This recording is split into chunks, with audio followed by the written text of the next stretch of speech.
નમસ્કાર વિદ્યાર્થી મિત્રો, હું ભાવેશ વાળા આજના વિડીયો લેક્ચરમાં દરેક વિદ્યાર્થી મિત્રોનું હાર્દિક સ્વાગત કરું છું. વિષય બાયોલોજી, યુનિટ નંબર 10 પરિસ્થિતિ વિદ્યા, ચેપ્ટર નંબર 14 નિવસન તંત્ર, ઇકોસિસ્ટમ. તો આજનો ટોપિક છે પરિસ્થિતિકીય અનુક્રમણ. આગળના લેક્ચરમાં આપણે પરિસ્થિતિકીય પિરામિડો જોઈ ગયા કે 3 પ્રકારના પિરામિડો જોયા. એમાં નંબર 1 ઉપર સંખ્યાના પિરામિડ, બીજું જૈવભારના પિરામિડ અને ત્રીજું ઉર્જાના પિરામિડ. છેલ્લે આપણે વિદ્યાર્થી મિત્રો એ પણ વાત કરેલી કે ઉર્જાના પિરામિડો હંમેશા સીધા જ હોય. ક્લિયર? તો આજે વાત કરીશું પરિસ્થિતિકીય અનુક્રમણ. આની પહેલાં આપણે પરિસ્થિતિકીય પિરામિડો જોયા. તો કે સાહેબ આ પરિસ્થિતિકીય અનુક્રમણ એટલે શું? અનુક્રમણ સ્ટેપ બાય સ્ટેપ શું? તો એ આખી આ એક વ્યાખ્યા છે. જો આ વ્યાખ્યા અહીંથી શરૂઆત થાય અને અહીંયા પૂરી થાય, પરિસ્થિતિકીય અનુક્રમણ કહે છે. જોઈએ શું કહેવા માંગે વ્યાખ્યા. તો વ્યાખ્યા બધા જ સમાજ, આ તમે સમજો છો. દાખલા તરીકે કોઈ પણ સજીવ હોય, ઓકે, તેની જાતિ ભેગી થાય અને સમાજનું નિર્માણ કરે. દાખલા તરીકે વનસ્પતિ ભેગા થાય એટલે વનસ્પતિ સમાજ, પ્રાણી ભેગા થાય એટલે પ્રાણી સમાજ. એમ જે તે સજીવની જાતિ, સમાજ એટલે કે બધા સમાજની મહત્ત્વપૂર્ણ લાક્ષણિકતા એ છે કે પર્યાવરણની બદલાતી પરિસ્થિતિઓની સામે તેમના બંધારણ અને રચનામાં સતત પરિવર્તન થતું રહે છે. આ તમને ખ્યાલ છે કે ચેપ્ટર 13 મુજબ સજીવો અને વસ્તીમાં આપણે શીખી ગયા કે સજીવો સતત તેમની જે અજૈવિક ઘટકો હતા, જેવા કે પાણી, તાપમાન, પ્રકાશ, તો તેની સામે સતત એ રિસ્પોન્સ આપવો પડે. એટલે કે સતત, તો એ તમે શીખી ગયા કે દાખલા તરીકે એ બહારનું તાપમાન વધઘટ થાય તો વનસ્પતિ અથવા સજીવે કંઈક જે પોતે પોતાના શરીરમાં એવો ફેરફાર કરવો પડશે જે બદલાતી પરિસ્થિતિની સામે જીવિત રહેવા કે ટકી શકવા માટે. ક્લિયર? આવું આપણે ચેપ્ટર 13માં ડિસ્કસ આપી હતી બધી ડિટેલમાં. બીજી વાત, બધા સમાજની મહત્ત્વપૂર્ણ લાક્ષણિકતા એ છે કે પર્યાવરણની બદલાતી પરિસ્થિતિ. એ તમને ખ્યાલ છે કે પર્યાવરણ એક સરખું નથી રહેતું. દાખલા તરીકે અત્યારનું તાપમાન, દાખલા તરીકે એવું માની લઉં કે 37 ડિગ્રી તો આપણા મનુષ્યનું શરીરનું ઇષ્ટતમ તાપમાન છે, કે બહારનું તાપમાન 26 ડિગ્રી સેલ્સિયસ છે. તો સતત જે પર્યાવરણની બદલાતી પરિસ્થિતિઓની સાથે તેમના બંધારણ અને રચનામાં સતત પરિવર્તન થતું રહે છે. ક્લિયર? ઓકે. અને આ પરિવર્તન શ્રેણીબદ્ધ અને ક્રમબદ્ધ તથા, આ શબ્દ યાદ રાખજો, શ્રેણીબદ્ધ, ક્રમબદ્ધ તથા ભૌતિક પર્યાવરણમાં થતા ફેરફારને સમાંતર છે. આથી આ પ્રકારનો ફેરફાર છેવટે એક એવા સમાજનું નિર્માણ કરે છે જે પર્યાવરણ સાથેના સંતુલનની નજીક હોય. આપેલ ક્ષેત્રમાં જાતિના બંધારણમાં થતા ક્રમશઃ અને ધારી શકાય તેવા ફેરફારને પરિસ્થિતિકીય અનુક્રમણ કહેવાય. તો કે સાહેબ હજી જોઈએ એટલી મજા ન આવી. દાખલા તરીકે આ જ્યારે પૃથ્વીનું સર્જન થયું,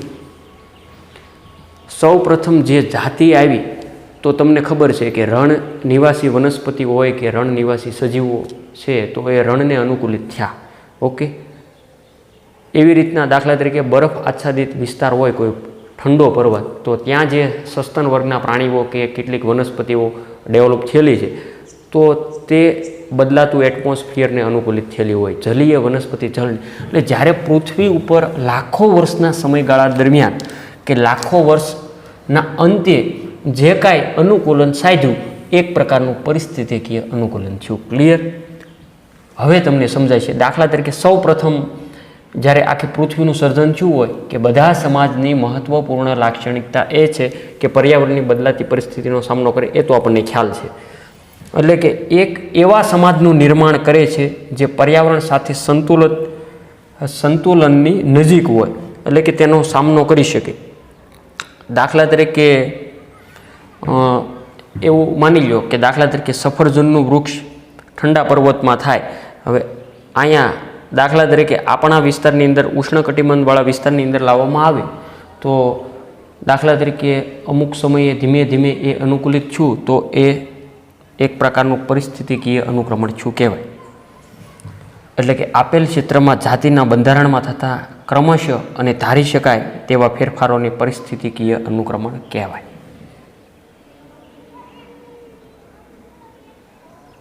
તો અનુક્રમણ દરમિયાન કેટલીક જાતિઓ જે તે વિસ્તારમાં વસાહતો રચે છે. તો અનુક્રમણ દરમિયાન કેટલીક જાતિઓ જે તે વિસ્તારમાં વસાહતો સર્જે છે. એટલે કે ત્યાં પોતે જે પોતાનું વસવાટ સ્થાન નક્કી કરે જો એ અનુકૂલિત થઈ છે તો દાખલા તરીકે કોઈ નવી જાતિ અસ્તિત્વમાં આવી હોય પૃથ્વીમાં તો એ જે જગ્યાએ અનુકૂલિત થાય ત્યાં તેની વસાહતો જોવા મળશે. એટલે કે એ જે તે સજીવ ત્યાં તેનો ગ્રોથ થાય એમ. તો આ વ્યાખ્યા તમે જોઈ લીધી પરિસ્થિતિકીય અનુક્રમણ કોને કહેવાય. ત્યારબાદ બીજી વ્યાખ્યા છે ક્રમક. What is ક્રમક? ક્રમક એટલે સમાજનો સમગ્ર ક્રમ કે જે આપેલ વિસ્તારમાં સફળતાપૂર્વક અનુક્રમિત રીતે પરિવર્તિત થાય તેને ક્રમક કહેવાય.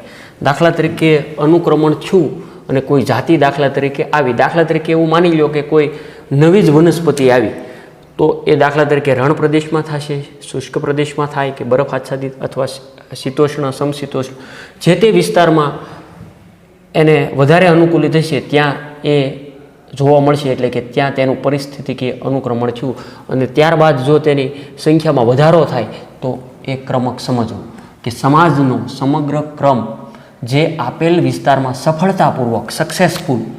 સફળતાપૂર્વક અનુક્રમિત રીતે પરિવર્તિત થાય તેને ક્રમક કહેવાય. ક્લિયર? તો આ બે વ્યાખ્યા અતિ મહત્ત્વની હોવાથી મેં લખેલી છે. અતિ મહત્ત્વની બોલે તો ઇમ્પોર્ટન્ટ. શા માટે? કારણ કે ઘણીવાર નીટના ક્વેશ્ચનમાં વ્યાખ્યા પણ પૂછી શકે. આમાં ઘણાને એવું હોય કે વ્યાખ્યા ના પૂછાય, એવું જરૂરી ન સમજવું.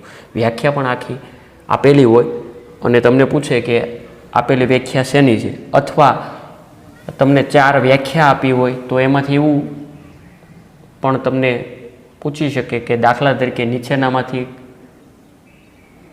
અસંગત હોય તેવું ઓળખો. એટલે કે ખોટી વ્યાખ્યા હોય તેવી તમારે જણાવવાની. તો જો તમને પહેલાં તો વ્યાખ્યાઓ બધી આવડતી હોય તો તમે સાચી કે ખોટી કહી શકો. Okay, clear? તો આ ખાસ યાદ રાખજો. તો આ બે વ્યાખ્યા પરિસ્થિતિકીય અનુક્રમણ અને ક્રમકની વ્યાખ્યા. તો પરિસ્થિતિકીય અનુક્રમણની થોડીક બેઝિક ઇન્ફોર્મેશન આપી. હવે થોડાક આપણે ડિટેલમાં જઈએ. અનુક્રમણ આપણે એમ કહીએ ને અનુક્રમે, દાખલા તરીકે 1, 2, 3, 4, 5 અનુક્રમે 6, 7, 8, 9, 10. હવે દાખલા તરીકે ઊંચાઈની રીતે હું વાત કરું કે આ એક સ્ટેપ, બીજું, ત્રીજું અનુક્રમે એમ ઉપર જાઓ, નીચે જાઓ તો અનુક્રમે નીચે જાઓ. તો આ શું કહેવા માગે? અનુક્રમણ. બસ અનુક્રમણ કંઈક આવું જ છે કે અનુક્રમણ એક એવી પ્રક્રિયા છે કે જે જગ્યાએ તે શરૂ થાય છે ત્યાં કોઈ સજીવો હોતા નથી. હવે દાખલા તરીકે માની લો કે પૃથ્વીનું સર્જન ગોળ દ્વારા થયું, સૌ પ્રથમ સજીવો આવ્યા, તો અનુક્રમણ એક એવી જગ્યાએ શરૂઆત થાય કે ત્યાં કોઈ સજીવો હોતા નથી.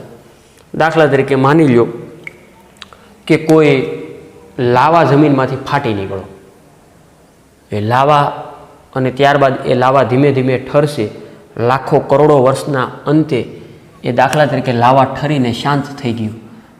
એટલે આવો કોઈ ખડકનું નિર્માણ થયું, આવો જે પર્વત, હવે ત્યાં કોઈ સજીવો એ ધીમે ધીમે આવશે. એ તમને ખ્યાલ છે સૌપ્રથમ દ્વિઅંગી, ત્રિઅંગી આવી બધી વનસ્પતિઓ આવે. આગળના ચેપ્ટરનું બેઝિક માહિતી લ્યો તો તમને આવો ખ્યાલ આવી શકે. પણ જોઈએ અહીંયા, એટલે કે અનુક્રમણ એક એવી પ્રક્રિયા છે કે જે જગ્યાએ તે શરૂઆત થાય છે ત્યાં કોઈ સજીવ હોતા નથી, અથવા જો હોય તો અથવા કોઈ એવો વિસ્તાર કે જ્યાં ક્યારેય પણ કોઈ સજીવનું એટલે કે સજીવોનું અસ્તિત્વ ન થઈ રહ્યું હોય. ઉદાહરણ તરીકે વાત કરીએ તો કે ખુલ્લા ખડક, ઉદાહરણ તરીકે શું યાદ રાખ્યું?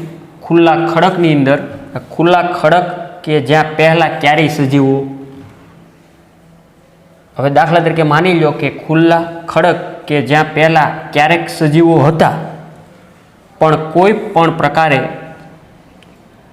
કોઈ પ્રકારે તેઓ બધા જ નાશ પામી જાય, એટલે કે બધો જ સમાજ એ નાશ થઈ ગયો એકસાથે, એ નાશ પામ્યા અને ફરી ત્યાં અનુક્રમણ થાય તો એ બીજી વાર અનુક્રમણ શું કહેવાય?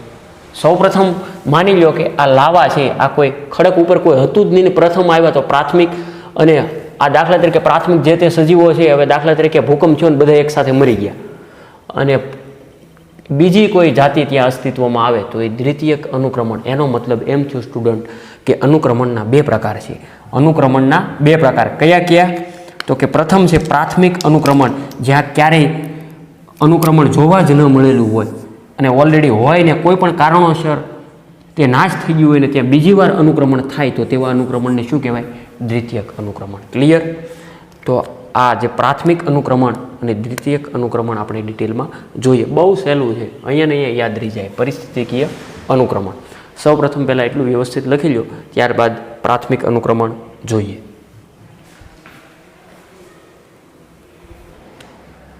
તો હવે સૌપ્રથમ જોઈએ પ્રાથમિક અનુક્રમણ.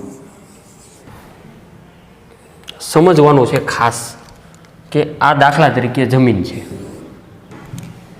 જમીનમાંથી દાખલા તરીકે કોઈ લાવા ફાટી નીકળો, આ લાવા ફાટી નીકળો જમીનમાંથી, આવી કોઈ ગરમી નીકળે અને એ અમુક વર્ષો બાદ એ લાવા ઠંડો પડી ગયો, શાંત થઈ ગયો અને એક નવા પર્વત એટલે કે એક નવા પર્વતનું નિર્માણ થયું અને એ પર્વત ઉપર હજારો લાખો કરોડોના વર્ષના અંતે ધીમે ધીમે ત્યાં વનસ્પતિ સમાજ કે અન્ય કોઈ જીવસૃષ્ટિ ધીમે ધીમે અસ્તિત્વમાં આવે. અહીંયા ખાલી અમસ્તું તમને રસપ્રદ માટે આવું દર્શાવું. અહીં દાખલા તરીકે વિવિધ પ્રાણીઓ છે એ અસ્તિત્વમાં આવ્યા.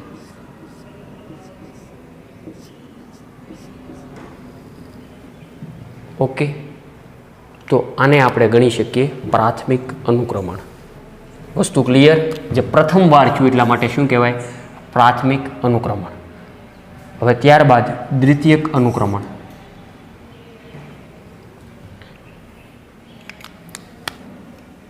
હવે દાખલા તરીકે માની લો કે અહીંયા કોઈ પણ એવો રોગ આવી ગયો કે જેના કારણે આ બધા જ સજીવો નાશ થઈ ગયા, અથવા કોઈ ભૂકંપ આવી ગયો ને આ બધા નાશ થઈ ગયા, અથવા કોઈ સુનામી આવીને આ બધા જ નાશ થઈ ગયા. કોઈ પણ કુદરતી કે કોઈ પણ માનવ સર્જિત રીતે કોઈ પણ આખી જાતિ કે આખો સમાજ વિલુપ્ત થઈ ગયો, સંપૂર્ણ નાશ થઈ ગયો. જેવી રીતે કેમ ડાયનોસોર્સ નામનું પ્રાણી સંપૂર્ણ નાશ થઈ ગયું, એ રીતના અહીંયા દાખલા તરીકે આ પર્વત ઉપર જે તે સજીવો છે એ બધા જ 100% એક સાથે નાશ થઈ ગયા. તો હું અહીંયા દર્શાવી દઉં, અહીંયા જે સજીવો છે એને આપણે નાશ ઓલરેડી દર્શાવી દઈએ કે હવે અહીંયા કોઈ છે જ નહીં. અહીંયા એ નાશ ગમે એ રીતે દાખલા તરીકે થઈ શકે. ફોર એક્ઝામ્પલ કે દાખલા તરીકે કોઈ જંગલ હોય અને તેમાં કોઈ આગ ફાટી નીકળી હોય ને આખું જંગલ ભડકે બળી ગયું, બધા જે તે સમાજ હતા જંગલ રિલેટેડ એ બધા જ નાશ થઈ ગયા, એટલે જંગલ હાવ સાફ થઈ ગયું. આ દાખલા તરીકે આ જમીન છે એ આખું જંગલ છે, હવે એ જંગલ આખું બળી ગયું. ઓકે, હવે ત્યાં કાંઈ વધ્યું નથી.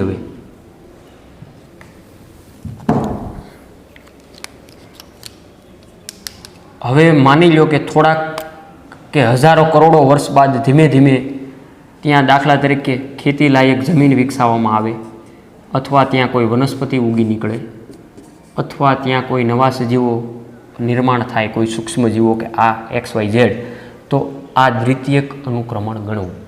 વસ્તુ ક્લિયર? પ્રાથમિક અનુક્રમણ અને દ્વિતીયક અનુક્રમણ કોને કહેવાય એ મેં અહીંયા તમને સમજાવવાનો પ્રયત્ન કર્યો. બહુ સરળ છે. હવે અહીંયા વનસ્પતિ દોરી. હવે આના પછી નેક્સ્ટ ટોપિક છે વનસ્પતિઓનું અનુક્રમણ. વનસ્પતિઓનું અનુક્રમણ. કે દાખલા તરીકે વનસ્પતિઓ કઈ રીતના અસ્તિત્વમાં આવી. તો એનસીઆરટી બેઝ મુજબ સૌપ્રથમ આપણે સમજવાનો પ્રયત્ન કરીએ.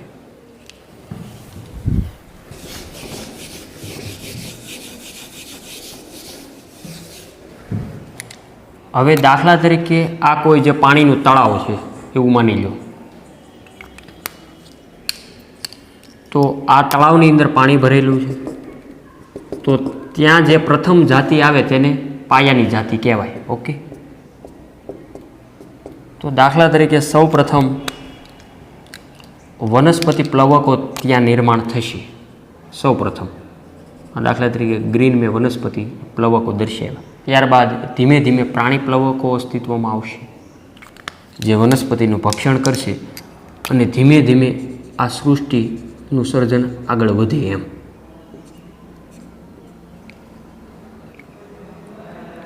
ત્યારબાદ નિમગ્ન વનસ્પતિ ડેવલપ થાય કે જે પાણીમાં અડધી તરતી ને અડધી ડૂબેલી આવી ગઈ. જોકે આની ચરમ અવસ્થા અનુક્રમણ શેનું વનસ્પતિનું અનુક્રમણમાં ચરમ અવસ્થાએ દાખલા તરીકે ફૂલ એન્ડ ફાઇનલ આવૃત બીજધારી વર્ગની વનસ્પતિઓ હોય કે મૂળ પ્રકાંડ પર્ણ પુષ્પ ફળ બીજ વગેરે બધું જોવા મળે તો એ વનસ્પતિનું ફાઇનલ સ્ટેજવાળું અનુક્રમણ થયું. પણ સૌ પ્રથમ તમને ખ્યાલ છે કે દાખલા તરીકે એકાંગી, ત્યારબાદ દ્વિઅંગી, ત્યારબાદ ત્રિઅંગી, ત્યારબાદ અનાવૃત બીજધારી અને ત્યારબાદ આવૃત બીજધારી, આવું તમે આગળ શીખી ગયા. તો આ વનસ્પતિનું અનુક્રમણ તો ધીમે ધીમે ધીમે દાખલા તરીકે આ જે તળાવની અંદર સેન્દ્રિય માટી જમા થશે લાખો હજારો કરોડો વર્ષના અંતે, હા કે ના? ત્યારબાદ ધીમે ધીમે વનસ્પતિનો વધારે ગ્રોથ થશે. મેં કીધું એમ કે એકાંગીમાંથી દ્વિઅંગી અને છેલ્લે ફાઇનલ કે આ જે તે તળાવ છે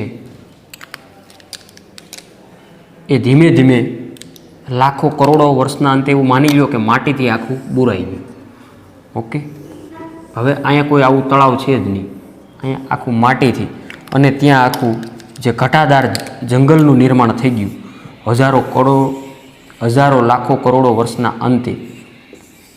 આ વનસ્પતિની ચરમ અવસ્થા થઈ, હા કે ના?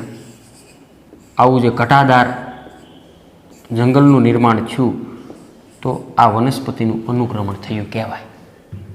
જો કે અનુક્રમણ છે વિદ્યાર્થી મિત્રો એ ખરેખર ધીમી પ્રક્રિયા છે જે લાખો કરોડો વર્ષના અંતે થાય. ક્લિયર? તો આ બધી જ બેઝિક ઇન્ફોર્મેશન એનસીઆરટી બુક્સ પ્રમાણે પણ જોઈએ. ઓકે. એમાં જે આકૃતિ આપેલી છે સ્ટેપ બાય સ્ટેપ, અહીંયા મેં તમને બધી 2 આકૃતિમાં ખાલી સમજાવી દીધી. એનસીઆરટી બુકમાં 6 થી 7 ફોટોગ્રાફ્સ અલગ અલગ આપેલા છે અને તેના સહારે થોડુંક વિસ્તૃતમાં જોઈએ અને સમજવાનો પ્રયત્ન કરીએ, અને થોડીક વ્યાખ્યા ક્યાંક આવતી છે અગત્યની. ઓકે. એ પણ સાથે જોઈએ.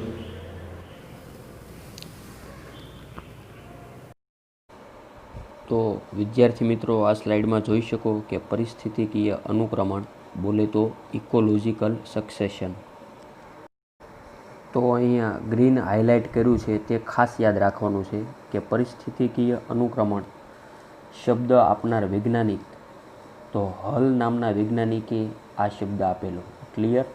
આ ખાસ યાદ રાખજો, જે એનસીઆરટી બુક્સમાં નથી. હલ નામના વૈજ્ઞાનિકે પરિસ્થિતિકીય અનુક્રમણ એટલે કે ઇકોલોજીકલ સક્સેશન શબ્દ સૌપ્રથમ આપેલો. હવે આ જે બધી આકૃતિ નાની નાની તમે જોઈ શકો ABCDEFG, એટલે કે આ બધી આકૃતિ એનસીઆરટી બુક્સ પેજ નંબર 252 પરની છે કે પ્રાથમિક અનુક્રમણનું રેખાંકિત નિરૂપણ. આ બધી આકૃતિ 1 by 1 સમજવાનો પ્રયત્ન કરીએ. તો સૌપ્રથમ જે પ્રથમ આકૃતિ છે વનસ્પતિ પ્લવક.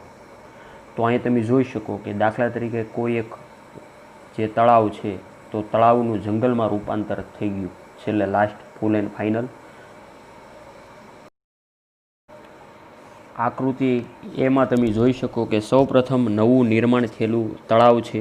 ઓકે. હજી ત્યાં કોઈ સજીવો વસવાટ કરવા આવેલા નથી. માની લો કે આ નવું તળાવ નિર્માણ થયું તો ત્યાં સૌ પ્રથમ વનસ્પતિ પ્લવક અસ્તિત્વમાં આવશે એમ. તો અહીંયા આકૃતિમાં તમને સ્પષ્ટ દૃશ્યમાન થાય કે નવું તળાવ દર્શાવેલું છે, તેમાં પાણી છે અને ત્યાં ધીમે ધીમે વનસ્પતિ પ્લવકની જાતિ અસ્તિત્વમાં આવશે. ક્લિયર? ત્યારબાદ બીજી આકૃતિ, બીજો ફોટોગ્રાફ્સ તમે જોઈ શકો છો. બી, નિમગ્ન વનસ્પતિ અવસ્થા. નિમગ્ન એટલે શું? તો કે ડૂબેલી વનસ્પતિ. સૌપ્રથમ વનસ્પતિ પ્લવકો આવ્યા, ત્યારબાદ કે જે પાણીના તળિયે ડૂબી ગયેલી વનસ્પતિઓ હોય તેવી વનસ્પતિ અસ્તિત્વમાં આવી, એટલે કે નિમગ્ન વનસ્પતિ અવસ્થા. ત્યારબાદ સ્ટેપ બાય સ્ટેપ આગળ આપણે જોઈએ સી નંબરની અવસ્થા. સી નંબરનો ફોટોગ્રાફ્સ તમે જોઈ શકો છો કે તેમાં નિમગ્ન મુક્ત તરતી વનસ્પતિ અવસ્થા, એટલે કે આ બંને અવસ્થા છે. દાખલા તરીકે તરતી વનસ્પતિ છે અને થોડીક એ વધારે ગ્રોથ પામી હોય અને જે પાણીની સપાટી ઉપર આવીને જેના પર્ણો તરતા હોય, એટલે નિમગ્ન છે, મુક્ત છે અને તરતી વનસ્પતિ અવસ્થા, કે તેના મૂળ જે પાણીમાં તરતા હોય અને તેના પર્ણો પણ પાણીમાં તરતા હોય, આવું કંઈક સમજો. એટલે નિમગ્ન મુક્ત તરતી વનસ્પતિ અવસ્થા. તો આપણે સૌપ્રથમ જોયું કે નવું તળાવ નિર્માણ થયું, ત્યાં સૌપ્રથમ વનસ્પતિ પ્લવકો આવ્યા, ત્યારબાદ નિમગ્ન વનસ્પતિ અવસ્થા અસ્તિત્વમાં આવી. નેક્સ્ટ, ત્યારબાદ નિમગ્ન મુક્તિ તરતી વનસ્પતિ અવસ્થા અસ્તિત્વમાં આવી. તો આ એ, બી, સી અનુક્રમે. ત્યારબાદ ડી પણ જોઈએ. તો ડી ફોટોગ્રાફમાં અનુપભૂમિ અવસ્થા, એટલે કે નરકુલ અવસ્થા, કે ધીમે ધીમે કે જે વનસ્પતિ હતી મુક્ત, નિમગ્ન કે તરતી, તો ધીમે ધીમે ગ્રોથ થઈને થોડીક વનસ્પતિ મોટી થઈ, કે જે ભૂમિને અનુરૂપ આવે તેવી થોડીક, સંપૂર્ણ નહીં, એટલા માટે અનુપ શબ્દ વાપરેલો છે. અનુપભૂમિ અવસ્થા, નરકુલ અવસ્થા. D photographs. ત્યારબાદ આગળ જોઈએ ફોટોગ્રાફ્સ નંબર ઈ, ઘાસમય ભીની જમીન અને ઘાસની મેદાની જમીન. તો તમે જોઈ શકો કે આ અનુપભૂમિ અવસ્થા, નરકુલ અવસ્થા ધીમે ધીમે ગ્રોથ થઈ અને ઘાસમય ભીની જમીન થઈ. તમે જોઈ શકો કે તળાવ ધીમે ધીમે બુરાઈ રહ્યું છે અને ઘાસના મેદાનોનો વિસ્તાર ધીમે ધીમે ડેવલપ થઈ રહ્યો છે. આવું તમને ફોટોગ્રાફ્સમાં ક્લિયર દૃશ્યમાન થાય. અને ફોટોગ્રાફ્સ નંબર એફ, જાડી ઝાંખરામય અવસ્થા આવી, જે તમે જોઈ શકો કે વનસ્પતિ વધારે ગ્રોથ થઈ અને આવી વ્યવસ્થિત ડેવલપ થઈ હોય. ત્યારબાદ તમે એ પણ જોઈ શકો છો કે જે પાણીનું તળાવ ધીમે ધીમે અદૃશ્ય થઈ રહ્યું છે. ઓકે. અને છેલ્લે ફાઇનલ જંગલનું નિર્માણ થશે. તો મતલબ અહીંયા તમે જોયું કે તળાવમાંથી જંગલનું નિર્માણ થયું, તો કંઈક તેવી ક્રિયાઓ થઈ બધી સ્ટેપ બાય સ્ટેપ. બસ આ બધી ક્રિયાઓને શું કહેવાય? અનુક્રમણ. ઓકે. તો અનુક્રમણ વ્યવસ્થિત સમજી લીધા તમે. ત્યારબાદ આ સ્લાઇડમાં જે મેં ગ્રીન હાઇલાઇટ કર્યું છે તે ખાસ થોડુંક યાદ રાખવા જેવું છે, એટલા માટે થોડુંક વધારે તેના ઉપર ભારણ આપીએ. શું કીધું તેમાં? અનુક્રમણ. કે અનુક્રમણ દરમિયાન કેટલીક જાતિઓ જે તે વિસ્તારમાં વસાહતો સર્જે છે અને તેમની વસ્તી ઘણી સંખ્યામાં વધવા પામે છે. દાખલા તરીકે કોઈ નવી જાતિ અસ્તિત્વમાં આવી હોય અને ત્યાં એ વ્યવસ્થિત ગ્રોથ થાય ને તેની જાતિ સંખ્યામાં વધારો કરે, જ્યારે ત્યાં બીજી જાતિઓની વસ્તી ઘટતી જાય અને અદૃશ્ય થઈ જાય. એટલે કે દાખલા તરીકે નવી જાતિ આવી હોય તો પ્રથમ જે જાતિ હોય એ ધીમે ધીમે અદૃશ્ય થઈ જાય અને નાશ થઈ જાય ને સંપૂર્ણ નાશ થઈ જાય તેમ. તો તમે સમજી શકો કે નવી જાતિનું આક્રમણ કેટલું હોઈ શકે. ઓકે. જે જૂની જાતિ હોય તેને ધીમે ધીમે નાશ કરી નાખશે અને ત્યાં પોતાનો પ્રભાવ ધરાવી અને પોતાની જાતિ તે અસ્તિત્વમાં રહેવા દેશે. તો આવું કંઈક. હવે આ એનસીઆરટી બેઝની થિયરી છે. હવે જોઈને ગભરામણ થતી હશે કે સાહેબ એટલી બધી. તો આ બધી મેં તમને સમજાવી દીધી લેક્ચરમાં લાઈવ બોર્ડ વર્ક દ્વારા. એટલે આ હું અત્યારે વાંચતો નથી, આ પેજ નંબર 250 ઉપર આપેલી જ છે ઓલરેડી, અને મેં ઓલરેડી તમને સમજાવી જ દીધી. આ પણ theory NCERT base page number 251 ઉપરની છે. ઓકે. પરિસ્થિતિકીય અનુક્રમણનું. તો આ પણ મેં સમજાવી જ દીધેલું છે, એટલે ગભરાવાની જરૂર છે જ નહીં. હવે આ થોડુંક વર્ણન તમે જોઈ શકો છો, એનસીઆરટીનું જ છે કે વનસ્પતિઓનું અનુક્રમણ, સક્સેશન ઓફ પ્લાન્ટ્સ. તો આમાં થોડીક વ્યાખ્યા અને થોડાક શબ્દો યાદ રાખવાના હોવાથી થોડુંક રીડ કરીએ. જો કે એનસીઆરટી બુક્સમાં આપેલું જ છે. નૈસર્ગિક નિવાસસ્થાનો એટલે કે આવાસોની પ્રકૃતિ પર આધારિત, ભલે તે પાણી હોય કે ખૂબ જ ભીના વિસ્તારો કે ખૂબ જ શુષ્ક વિસ્તારો હોય, વનસ્પતિઓના અનુક્રમણને અનુક્રમે જલ આરંભી કે શુષ્ક આરંભી કહેવાય. એટલે કે દાખલા તરીકે ભીની જમીનથી શરૂઆત થાય કે સૂકી જમીનથી શરૂઆત થાય. જો ભીની જમીન ભેજવાળી હોય તો જલ આરંભી અનુક્રમણ કહેવાય, અને ભીની જમીન ન હોય તો શુષ્ક આરંભી કહેવાય. ઓકે, જલ આરંભી અનુક્રમણ એટલે કે હાઇડ્રેસ સક્સેશન એટલે કે ખૂબ જ જલમગ્ન વિસ્તારોમાં થાય છે તથા અનુક્રમિત શ્રેણી જલીયમાંથી સંક્રમિત મધ્યમ જલ પરિસ્થિતિઓ તરફ આગળ વધે છે. અને તેનાથી વિરુદ્ધ શુષ્ક આરંભી અનુક્રમણ શુષ્ક વિસ્તારોમાં થાય, જ્યાં ટૂંકમાં પાણીની અછત હોય તે વિસ્તાર, તથા તે અનુક્રમિત શ્રેણી જીર્ણતામાંથી સંક્રમિત મધ્યમ જલ પરિસ્થિતિઓ તરફ વિકાસ પામે. આમ જલ આરંભી અને શુષ્ક આરંભી બંને અનુક્રમણો એ મધ્યમ જલ પરિસ્થિતિઓ તરફ દોરાય, નહીં કે અતિશય શુષ્ક બોલે તો જીર્ણ તથા ન તો ખૂબ જ ભેજમય એટલે કે જલમગ્ન પરિસ્થિતિઓ તરફ. જે થોડીક બેઝિક માહિતી આપેલી છે, જે તમે આરામથી સમજી શકો. Next paragraph. જાતિ જે ખુલ્લા વિસ્તાર પર અનુક્રમિત થાય છે તેને સ્થાપક જાતિ એટલે કે પાયાની જાતિ કહેવાય, એટલે કે પાયોનિયર સ્પેસીસ. ઓકે, આ વ્યાખ્યા યાદ રાખવી ખાસ. સ્થાપક જાતિ અથવા પાયાની જાતિ કોને કહેવાય? તો કે જે ખુલ્લા વિસ્તાર પર અનુક્રમિત થાય તેને સ્થાપક જાતિ એટલે કે પાયાની જાતિ, અને ઇંગ્લિશ નામ પણ એટલું જ મહત્ત્વનું છે જેને પાયોનિયર સ્પેસીસ તરીકે ઓળખવામાં આવે છે. સામાન્ય રીતે લાઇકેન એટલે હવે તમને ખ્યાલ છે લીલ પ્લસ ફૂગ.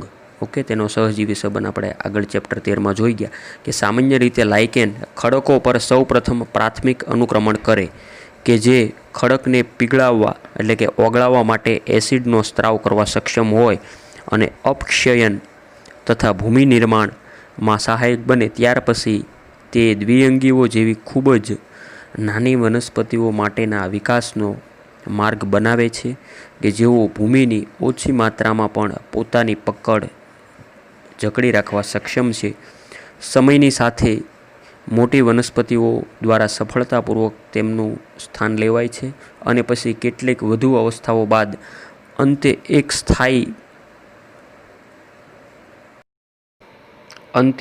સ્થાયી ચરમાવસ્થા એટલે કે વન સમાજનું નિર્માણ પામે. જ્યાં સુધી પર્યાવરણ બદલાતું નથી ત્યાં સુધી તે ચરમાવસ્થા સમાજ લાંબા સમય માટે સ્થાયી રહે છે. સમયની સાથે શુષ્કોદ્ભિદ વસવાટ મધ્યોદ્ભિદ વસવાટમાં ફેરવાઈ જાય છે. આ જે તમે ઓલરેડી આગળ શીખી ગયા કે દાખલા તરીકે સૌ પ્રથમ અનુક્રમણ થાય વનસ્પતિનું. દાખલા તરીકે કોઈ પર્વત ઉપર વનસ્પતિ, એ તમને ખબર છે કે પર્વત ઉપર લાઇકેન સૌ પ્રથમ આવે, તો લાઇકેન એ ધીમે ધીમે પર્વતને ઓગાળવાનું એક પ્રકારનું તેનું અપક્ષયન કરશે. ત્યારબાદ ધીમે ધીમે દ્વિઅંગી વનસ્પતિઓ ત્યાં ગ્રોથ થાય અને ધીમે ધીમે ત્યાં ત્રિઅંગી વનસ્પતિઓ આવશે. આ બધી લાખો કરોડો વર્ષ સમયના અંતેની વાત છે. આ બધી અનુક્રમણની પ્રક્રિયા ધીમી અવસ્થા છે. ઓકે, ત્યારબાદ અનુક્રમે દ્વિઅંગી, ત્રિઅંગી, અનાવૃત બીજધારી અને છેલ્લે ફૂલ એન્ડ ફાઇનલ આવૃત બીજધારી એટલે કે સપુષ્પી વનસ્પતિ અસ્તિત્વમાં આવશે અને ધીમે ધીમે જંગલનું નિર્માણ થાય. ઓકે, તો આવું જે થવાનું કારણ શા માટે થયું? તો કે આ સતત જે બદલાતું ભૌતિક જે કારકો હતા, જે આપણે જોયું અગાઉ કે અજૈવિક ઘટકો સતત બદલાતા હોય એટલા માટે સજીવમાં પણ ફેરફાર થવો જરૂરી છે, જે સમયની સાથે બદલાણા અને આવું અનુક્રમણ થયું. દ્વિતીય અનુક્રમણમાં જાતિનું આક્રમક ભૂમિની સ્થિતિ, પાણીની ઉપલબ્ધિ, પર્યાવરણ તથા બીજ કે તેમાં રહેલા અન્ય પ્રાંકુરો પર આધારિત હોય. જો કે પહેલેથી ભૂમિ ત્યાં ખરેખર હાજર હોય છે. અહીં અનુક્રમણનો દર ખૂબ જ ઝડપી હોય છે. આથી ચરમાવસ્થા પણ ખૂબ જ રીતે ત્વરિત પ્રાપ્ત થઈ જાય છે. સમજવા માટે એ મહત્ત્વનું છે કે અનુક્રમણ, ખાસ કરીને પ્રાથમિક અનુક્રમણ, એક ખૂબ ધીમી પ્રક્રિયા છે જેને ચરમાવસ્થા સુધી પહોંચવા માટે કદાચ હજારો વર્ષો લાગે છે. બીજું મહત્ત્વનું સત્ય એટલે કે તથ્ય એ છે કે બધા અનુક્રમણ ભલે એ પાણીમાં હોય કે ભૂમિ પર એક સરખા પ્રકારે ચરમાવસ્થા સમાજ એ મધ્યમ જલ પરિસ્થિતિઓ તરફ આગળ વધે છે. તો આપણે વિવિધ આગળ જે ફોટોગ્રાફ્સ જોઈ ગયા કે ટૂંકમાં નવું તળાવમાંથી ધીમે ધીમે જંગલનું નિર્માણ થયું, તો ફૂલ એન્ડ ફાઇનલ આ રીતના જંગલનું નિર્માણ થયું, જેનો ફોટોગ્રાફ્સ તમે જોઈ શકો અહીંયા. ત્યારબાદ નેક્સ્ટ ટોપિક છે વિદ્યાર્થી મિત્રો પોષક ચક્રણ, જે આવતા વિડીયો લેક્ચરમાં વાત કરશું. તો આજનો વિડીયો લેક્ચર એટલે સુધી રાખીએ વિદ્યાર્થી મિત્રો. તો આજના વિડીયો લેક્ચરમાં આપણે પરિસ્થિતિકીય અનુક્રમણની વાત કરી. ઓકે, આભાર.